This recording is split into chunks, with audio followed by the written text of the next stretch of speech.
इस कहानी की शुरुआत में हम रोमानिया के एक कब्रिस्तान का सीन देखते हैं, जहां पर रात के समय बहुत सारे वेम्पायर इकट्ठे हो रहे थे। दरअसल आज रूडी नाम के एक वेम्पायर का बर्थडे था और रूडी को बर्थडे विश करने के लिए ही वहां पर सारे वेम्पायर इकट्ठे हो रहे थे। रूडी को ऐसा बिल्कुल भी पसंद नहीं आ रहा था, क्योंकि वो अपना बर्थडे अपने दोस्तों के साथ बाहर किसी अच्छी जगह पर जाकर सेलिब्रेट करना चाहता था। रूडी को गुस्से में देखकर उसके डैड फ्रेडरिक उसे समझाते हैं कि वो उसे बाहर इसीलिए नहीं जाने देते क्योंकि बाहर काफी ज्यादा खतरा है, क्योंकि वहाँ पर एक वेम्पायर हंटर लगातार वेम्पायर का शिकार कर रहा है। रूडी अपने डेड की बातें सुनकर कब्रिस्तान के पास ही मौजूद मकबरे में अपना बर्थडे मनाने के लिए राजी हो जाता है। अगले सीन में हम जर्मनी का सीन देखते हैं, जहाँ पर रात के समय टोनी नाम का एक लड़का अपने मॉम डैड के साथ वेकेशन मनाने के लिए जा रहा था। टोनी को वेम्पायर बहुत पसंद थे, जिसकी वजह से वो हर समय वेम्पायर के बारे में बात करता रहता था और वेम्पायर के कहानियों की किताबें पढ़ता रहता था। सफर के दौरान टोनी देखता है कि सड़क के किनारे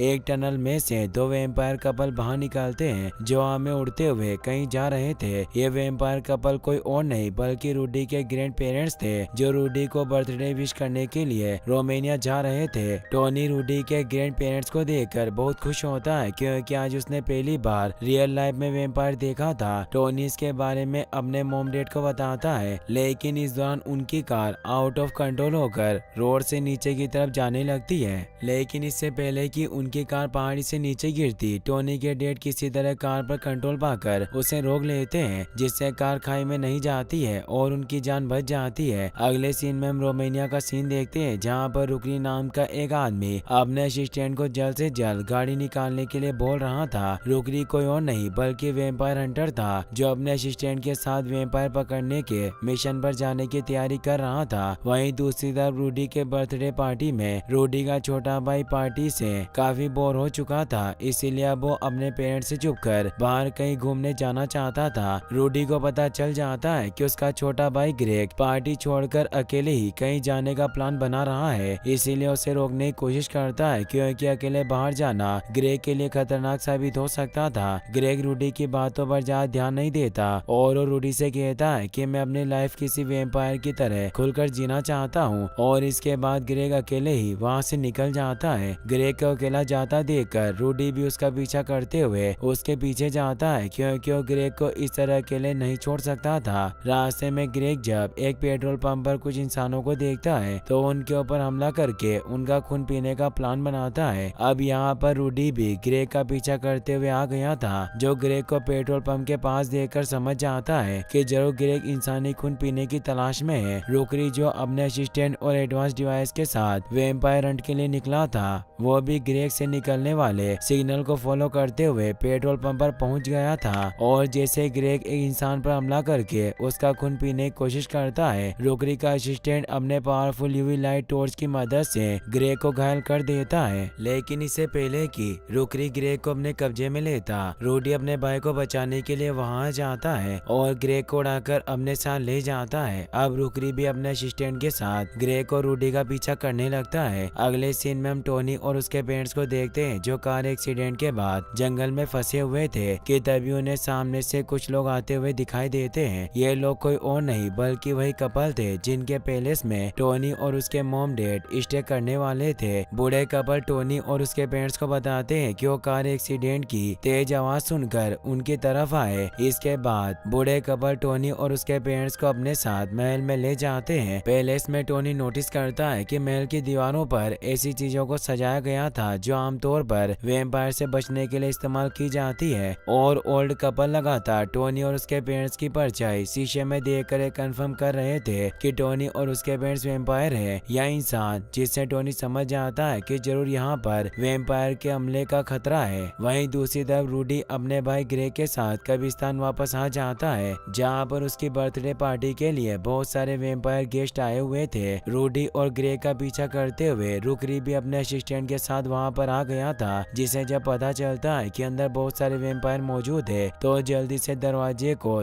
चांदी की मदद से बंद करने लगता है ताकि वो सारे वेम्पायर को एक साथ पकड़ सके। रूडी के पेरेंट्स को जब ग्रेग के ऊपर हुए हमले और रुकरी के बारे में पता चलता है, तो पार्टी में आए सारे गेस्ट को रुकरी के बारे में बताते हैं और जल्द से जल्द उन्हें वहां से निकलने के लिए कहते हैं। रूडी के पेरेंट्स तो रूडी, ग्रेग और एना के साथ किसी तरह बहुत मुश्किल से रुकरी से बचकर वहां से निकल जाते हैं, लेकिन पार्टी में आए बाकी के वेम्पायर वहीं पर फंस जाते हैं। अब रूडी के पेरेंट्स अपने बच्चों के साथ रुकरी से बचकर वहां से भाग रहे थे और रुकरी भी अपने असिस्टेंट के साथ उनका पीछा कर रहा था, क्योंकि वो किसी भी कीमत पर उन्हें पकड़ना चाहता था। रास्ते में रूडी के पेरेंट्स को उनके ग्रैंड पेरेंट्स भी मिल जाते हैं, जो दूर जर्मनी से रूडी के बर्थडे पार्टी में शामिल होने के लिए आ रहे थे। रूडी के ग्रैंड फादर को जब रुकरी के बारे में पता चलता है कि वो एक वेम्पायर हंटर है जो अब उनकी फैमिली को मारना चाहता है, तो रूडी के फादर फ्रेड को अपनी पूरी फैमिली के साथ जर्मनी चलने के लिए कहते हैं, क्योंकि वहाँ वो सभी सेफ थे। अब रुकरी भी अपने असिस्टेंट के साथ उनका पीछा करते हुए वहाँ जाता है और रुकरी का असिस्टेंट यूवी लाइट से उनके ऊपर हमला करता है, जिस हमले से फ्रेड घायल होकर नीचे गिरने लगता है। रूडी किसी तरह अपने डेट को संभालता है और वो रुकरी से बचकर लगातार भागते रहते हैं। अब रुकरी को समझ आ गया था कि वो इस तरह उन वेम्पायर को नहीं पकड़ पाएगा, इसीलिए वो अपने असिस्टेंट से कहता है कि वो अपने फ्रेंड को शिप लेकर वहां बुलाए और उन वेम्पायर का पीछा करे, क्योंकि रुकरी के असिस्टेंट का फ्रेंड एक पायलट था। अगले ही पल रुकरी के असिस्टेंट का फ्रेंड प्लेन लेकर वहां जाता है और रूडी के साथ ही उसके पूरे फैमिली का पीछा करने लगता है। अपनी फैमिली को खतरे में देखकर रूडी अपनी फैमिली से अलग हो जाता है और रुकरी और उसके साथियों का ध्यान भटकाता है, जिस मौके का फायदा उठाकर उसकी फैमिली रुकरी से बचकर वहां से निकल जाती है। रूडी भी रुकरी से बचने के लिए पास के एक जंगल में चला जाता है और छुपते हुए भागने लगता है। रुकरी इतना आसानी से हार मानने वाला नहीं था, इसीलिए वो भी रूडी को पकड़ने के लिए अपने असिस्टेंट के साथ पैराशूट की मदद से प्लेन से नीचे कूद जाता है। रुकरी जब रूडी को बचाकर भागते हुए देखता है तो अपनी पावरफुल यूवी लाइट से रूडी के ऊपर हमला करके उसे घायल करने की कोशिश करता है, लेकिन रूडी किसी तरह रुकरी के हमले से बचकर वहां से निकल जाता है और उस पैलेस के पास आ जाता है जिसमें टोनी अपने पेरेंट्स के साथ रुका हुआ था। टॉर्च की तेज रोशनी की वजह से टोनी की नींद खुल जाती है, लेकिन अब तक रूडी टोनी के कमरे में आ चुका था, क्योंकि जल्दी सुबह होने वाली थी और अगर सूरज की रोशनी रूडी की बॉडी पर पड़ती तो उसकी पूरी बॉडी जलने लगती। रूडी को अपने कमरे में देखकर टोनी पूरी तरह से हैरान था और अब रूडी भी टोनी को डराना शुरू कर देता है, क्योंकि रुकरी की वजह से उसे लगता था कि सारे इंसान एक जैसे होते हैं जो वेम्पायर को मारना चाहते हैं। टोनी के कमरे से आने वाली आवाज की वजह से पैलेस के ओल्ड कपल की नींद खुल जाती है और वो टोनी के पास आकर पूछते हैं कि कोई प्रॉब्लम तो नहीं है, जिस पर टोनी कहता है कि नहीं कोई प्रॉब्लम नहीं है। जिसके बाद ओल्ड कपल वापस से अपने कमरे में सोने के लिए चले जाते हैं। टोनी के इस व्यवहार को देखकर रूडी समझ जाता है कि सारे इंसान बुरे नहीं होते। रूडी और टोनी आपस में देर तक बातें करते हैं और जल्दी एक अच्छे दोस्त बन जाते हैं और टोनी को भी ये पता चल जाता है कि रूडी कोई नॉर्मल लड़का नहीं बल्कि एक रियल वेम्पायर है। अब सुबह होने पर जहाँ रूडी के फैमिली मेंबर्स कॉफिन में सोकर अपनी नींद पूरी करते हैं, वहीं रूडी टोनी के कमरे में टोनी की मदद से अलमारी के अंदर सोकर अपनी नींद पूरी करने की कोशिश करता है, क्योंकि पैलेस में कोई कॉफिन मौजूद नहीं था जिसमें वो सो सके। सुबह होने पर जब टोनी की मॉम उसके कमरे में आती है तो वो फर्श पर पड़े अलमारी को देखकर पूरी तरह से हैरान होती है, लेकिन इससे पहले कि अलमारी को खोलती टोनी उन्हें ऐसा करने से रोक लेता है और उन्हें बताता है कि अलमारी को तो सिर्फ खेलने के लिए नीचे जमीन पर रखा है। अब टोनी जब अपने पेरेंट्स के साथ डिनर कर रहा होता है तो उसे याद आता है कि रूडी को भी भूख लगी होगी, लेकिन वेम्पायर होने की वजह से रूडी उसकी तरह खाना नहीं खा सकता। इसीलिए टोनी रूडी का पेट भरने के लिए उसे एल्यूमिनियम के फॉइल में लपेटकर एक तबेले में ले आता है, ताकि सूरज की रोशनी से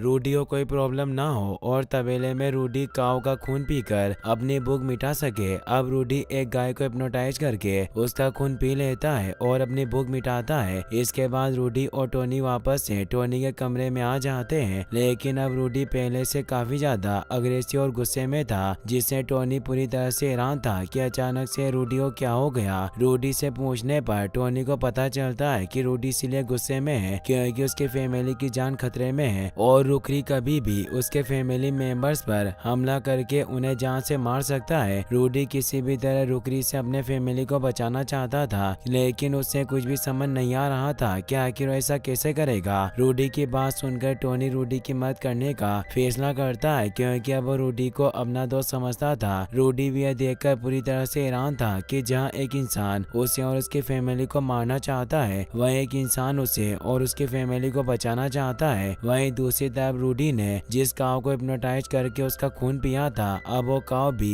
एक वेम्पायर बन चुकी थी। रात होने पर रूडी टोनी को अपने साथ आसमान की सैर कराने के लिए ले जाता है, जिसके दौरान टोनी खूब एंजॉय करता है, क्योंकि उसका बचपन से ये सपना था कि वो हवा में उड़े। लेकिन इस दौरान कैसल की ओनर कपल रूडी और टोनी को एक साथ हवा में उड़ते हुए देख लेते हैं, जिससे उन्हें पता चल जाता है कि टोनी का फ्रेंड एक वेम्पायर है। अब रुकरी भी अपने एडवांस डिवाइस की मदद से रूडी के लोकेशन को फॉलो करते हुए उस महल तक पहुंच चुका था, जिसमें टोनी अपने पेरेंट्स के साथ रुका हुआ था। रुकरी जब कैसल के ओनर कपल से पूछता है कि क्या कैसल में कोई वेम्पायर आया है, तो रुकरी को टोनी के कमरे में ले आते हैं, क्योंकि उन्हें अब टोनी के ऊपर शक था। टोनी के कमरे में इन्वेस्टिगेशन करने से रुकरी को पता चल जाता है कि उस कमरे में कुछ समय पहले एक वेम्पायर मौजूद था। अब रुकरी को टोनी के पेरेंट्स के ऊपर भी शक था, इसीलिए उनके कमरे में रोशनी करके उनकी परछाई देखकर कंफर्म करता है कि वो वेम्पायर तो नहीं है। वहीं दूसरी तरफ रूडी टोनी को अपने साथ अपने पेरेंट्स के साथ ले जाता है और उन्हें बताता है कि सारे इंसान एक जैसे नहीं होते हैं और टोनी रुकरी से बचने में हमारी मदद करेगा। रूडी के पेरेंट्स से मिलकर टोनी बहुत खुश था, क्योंकि वो एक रियल वेम्पायर फैमिली से मिल रहा था। लेकिन रूडी के डैड इससे बिल्कुल भी खुश नहीं थे, क्योंकि उनकी नजर में सारे इंसान एक जैसे थे और वो टोनी को डराने की भी कोशिश करते हैं। रूडी अपने डैड को ऐसा करने से मना करता है और उन्हें समझाने की कोशिश करता है कि टोनी बाकी इंसानों की तरह नहीं है। रूडी के डैड गुस्से में उसे टोनी और अपनी फैमिली में से किसी एक को चुनने के लिए कहते हैं। रूडी इस तरह से टोनी को अकेला नहीं छोड़ सकता था, इसीलिए वो टोनी के साथ वहाँ से जाने लगता है। रूडी को जाता देखकर एना उसके पास आती है, क्योंकि वो टोनी के बहादुरी को देखकर बहुत खुश थी। इसीलिए वो टोनी को एक माउस देते हुए कहती है कि जब भी तुम्हें किसी की भी मदद की जरूरत हो तो तुम एक सीटी बजाना, जिसके बाद मैं वहाँ तुम्हारी मदद के लिए आ जाऊंगी। अब यहाँ पर रुकरी भी अपने असिस्टेंट और एडवांस मशीन के साथ आ गया था, जो रूडी और उसकी फैमिली को पकड़ने के लिए उस टॉम्ब में छेद करना शुरू कर देता है, जिसके अंदर रूडी के फैमिली मेंबर्स छुपे हुए थे। रुकरी टॉम के अंदर यूवी लाइट डालकर अंदर मौजूद सारे वेम्पायर को घायल करने की कोशिश करता है, लेकिन इस दौरान टोनी बड़ी चालाकी से यूवी लाइट के वायर को कट करके पावर सप्लाई को रोक देता है, जिससे लाइट बंद हो जाती है और रूडी के साथ ही उसके फैमिली मेंबर्स की भी जान बच जाती है। अब टोनी वायर को इस तरह से लाइट से जोड़ता है कि टॉम से बाहर रुकरी को बिजली का एक जोरदार झटका लगता है और साथ ही रुकरी के गैजेट्स भी अब खराब हो चुके थे। रुकरी से बचकर रूडी और उसके फैमिली मेंबर्स तो वहाँ से निकल जाते हैं, लेकिन टोनी अभी भी टॉम के अंदर ही फंसा हुआ था। रुकरी जब टॉम के अंदर जाता है तो टोनी को देखकर सबसे पहले यूवी लाइट से ये चेक करता है कि आखिर टोनी इंसान है या वेम्पायर। लेकिन जब रुकरी को पता चलता है कि टोनी एक इंसान है, लेकिन फिर भी वो वेम्पायर का साथ दे रहा है, तो टोनी पर बहुत गुस्सा होता है और उसे अपनी गाड़ी से बांधकर वहाँ से ले जाता है। रुकरी टोनी को जान से मारना चाहता था, लेकिन उसका असिस्टेंट इसके लिए राजी नहीं था। नदी के किनारे जब रुकरी अपने असिस्टेंट से टोनी को मारने के बारे में बहस कर रहा था, तो टोनी रुकरी से कहता है कि तुम मुझे नदी में फेंक दो और जब मुझे डूबता देखकर मेरे वेम्पायर फ्रेंड्स मुझे बचाने आएंगे तो तुम उन्हें भी पकड़ लेना। रुकरी को टोनी का यह आइडिया बहुत पसंद आता है, लेकिन जैसे ही वो टोनी को नदी में फेंकता है, टोनी तैरने लगता है और आगे की तरफ भागने लगता है, जिसे देखकर रुकरी को अपनी मूर्खता पर बहुत गुस्सा आता है। नदी के बीच में जाने के बाद टोनी सीटी बजाकर एना को मदद के लिए बुलाता है और अगले पल एना रूडी के साथ वहां पर आ जाती है, जो टोनी को बचाकर अपने साथ वहां से ले जाते हैं। अब रुकरी अपने असिस्टेंट के साथ उस कैसल के पास पहुंच जाता है, जिसमें टोनी अपनी फैमिली के साथ रुका हुआ था। रुकरी शोर मचाकर टोनी के पेरेंट्स को झूठ बोल देता है कि उनका बेटा एक वेम्पायर है और खुद रोमानिया वापस जाकर उन सभी वेम्पायर को मारने का प्लान बनाता है, जिन्हें उसने रूडी के बर्थडे पार्टी के दौरान पकड़ा था। रूडी और टोनी जब ये सुनते हैं कि रुकरी रोमानिया जा रहा है, तो दोनों भी रोमानिया जाकर उन सभी वेम्पायर को बचाने का डिसाइड करते हैं, जिन्हें रुकरी मारने वाला था। टोनी और रूडी के जाने के बाद एना टोनी के पेरेंट्स के पास जाती है और उन्हें अपनी मैजिकल पावर से हिप्नोटाइज करके अपने पेरेंट्स के पास ले आती है और अपने पेरेंट्स से कहती है कि हम टोनी के पेरेंट्स की कार में बैठकर रोमानिया जा सकते हैं क्योंकि अब वो हमारी मदद के लिए राजी हो गए हैं। हिप्नोटाइज होने की वजह से टोनी के पेरेंट्स भी हमें जवाब देते हैं क्योंकि उन्हें कुछ भी समझ नहीं आ रहा था कि आखिर उनके साथ ये सब हो क्या रहा है। अगले सीन में हम रूडी को देखते हैं जो टोनी के साथ लगातार आगे बढ़ रहा था, लेकिन रास्ते में वो जब उस काव को देखते हैं जो रूडी के खून पीने की वजह से अब एक वैम्पायर काव में बदल गई थी और हवा में उड़ पा रही थी, तो उसे लेकर एक जंगल में आकर छुप जाते हैं क्योंकि जल्दी सुबह होने वाली थी और अगर सूरज की रोशनी उनके ऊपर पड़ जाती तो उनकी डेथ हो सकती थी। जंगल में रूडी टोनी को रुकरी के बारे में सारी बातें बताता है कि किस प्रकार रुकरी उसे और उसकी पूरी फैमिली को मारने के पीछे पड़ा हुआ है और रुकरी ने जिन सारे वैम्पायर को कब्रिस्तान के पास लॉक करके रखा है उन्हें सिर्फ रुकरी के पास मौजूद की मदद से आजाद किया जा सकता है। अब टोनी रुकरी को ढूंढकर उससे की हासिल करने के लिए निकल पड़ता है क्योंकि बिना की के उन वैम्पायर को आजाद नहीं किया जा सकता था जिन्हें रुकरी ने बंदी बनाकर रखा था। टोनी को जल्दी रुकरी मिल जाता है जो एक ट्रैफिक जाम में फंसा हुआ था। टोनी इस मौके का फायदा उठाकर जल्दी से रुकरी के गाड़ी में छुप जाता है। रुकरी अपने मंजिल तक पहुंचने के लिए जंगल के रास्ते एक शॉर्टकट लेता है, लेकिन रास्ता काफी ज्यादा खराब होने की वजह से उसकी गाड़ी पूरी तरह से बेकार हो जाती है और उसके सारे पार्ट टूट जाते हैं। इस दौरान गाड़ी पर सवार टोनी बड़ी चालाकी से वो की हासिल कर लेता है जिससे वैम्पायर को आजाद किया जा सकता था और गाड़ी के टूटे हुए टायर और बाकी हिस्सों की मदद से किसी तरह बहुत मुश्किल से बचकर वहां से निकल जाता है। वहीं दूसरी तरफ हम रूडी को देखते हैं जो रात होने पर नींद से जागता है और वैम्पायर बनी काव के साथ कब्रिस्तान की तरफ निकल पड़ता है। वहीं दूसरी तरफ रुकरी जब अपने वर्कशॉप में आकर असिस्टेंट की मदद से गाड़ी को ठीक करने की कोशिश करता है तो उसे पता चलता है कि वो रिंच जिसे वो कैद किए गए वैम्पायर के लिए की तरह इस्तेमाल किया करता था वो गायब है। रुकरी ये जानकर बहुत गुस्सा होता है और उन वैम्पायर को मारने के लिए कब्रिस्तान की तरफ निकल पड़ता है। कब्रिस्तान के पास तो रूडी पहले से ही मौजूद था जो दरवाजे पर लगे सारे बोल्ट को खोलकर अंदर कैद वैम्पायर को आजाद करना चाहता था, लेकिन इससे पहले कि वो ऐसा कर पाता वहाँ पर रुकरी आ जाता है जो इस समय काफी गुस्से में था और टोनी को जान से मारना चाहता था, लेकिन इससे पहले कि वो टोनी को कोई नुकसान पहुंचाता वहाँ पर रूडी भी वैम्पायर काव के साथ आ जाता है जो टोनी को उड़ाकर अपने साथ ले जाता है। अब रुकरी और भी गुस्से में आ जाता है और उस पूरी जगह को एक साथ ब्लास्ट करके दरवाजा बंद करने का फैसला करता है ताकि वैम्पायर अंदर ही फंसे रहे। रुकरी मकबरे के दरवाजे पर एक बड़ा सा बम लगा देता है ताकि दरवाजे को ब्लास्ट करके रास्ता हमेशा के लिए बंद कर सके। टोनी और रूडी जब ये देखते हैं तो बम को डिफ्यूज करने की कोशिश करते हैं, लेकिन अब बम को ब्लास्ट होने में काफी कम समय बचा हुआ था जिसकी वजह से वो दोनों कुछ नहीं कर पाते और बम ब्लास्ट हो जाता है।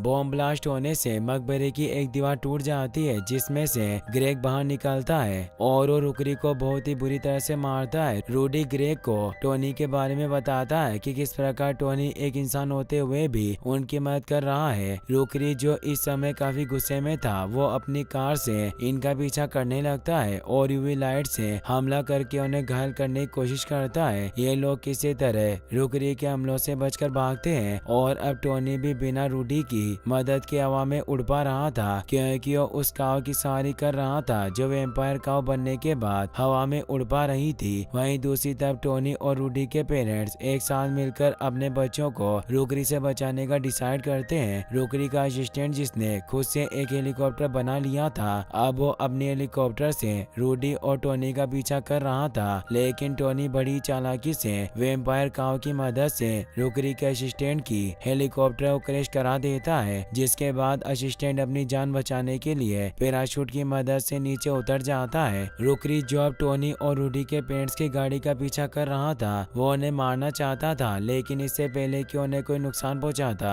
रूडी बड़ी चालाकी से एक आयरन वायर की मदद से रुकरी की कार को बीच में ही रोक देता है जिससे वो आगे नहीं बढ़ पाता। अब रुकरी का असिस्टेंट भी पैराशूट के साथ रुकरी के पास लैंड करता है और वो रुकरी से कहता है कि मैं अब और आपके इस काम में आपका साथ नहीं दे सकता और वहाँ से चला जाता है। अपने असिस्टेंट के खुद को छोड़कर जाने से रुकरी पूरी तरह से अकेला पड़ गया था और अब उसकी मदद करने वाला कोई नहीं था। रुकरी इस समय काफी गुस्से में था और वो रूडी और टोनी के पेरेंट्स पर ही हमला करना शुरू कर देता है, लेकिन तभी वहाँ पर टोनी आ जाता है जो अपनी वेम्पायर काऊ के साथ रुकरी के ऊपर ही लैंड करता है और रुकरी मारा जाता है। अब सभी लोग बहुत खुश थे और रूडी के पेरेंट्स टोनी के पेरेंट्स के साथ हवा में उड़ने लगते हैं क्योंकि वो समझ गए थे कि सारे इंसान एक जैसे नहीं होते। सारे वेम्पायर रुकरी के केस से आजाद होकर बहुत खुश थे और चारों तरफ खुशी का माहौल था, लेकिन रूडी इस समय भी खुश नहीं था। रूडी से पूछने पर टोनी को पता चलता है कि रूडी इसलिए खुश नहीं है क्योंकि अब उनके पास रहने के लिए कोई जगह नहीं बची है। रूडी की बात सुनकर टोनी उसे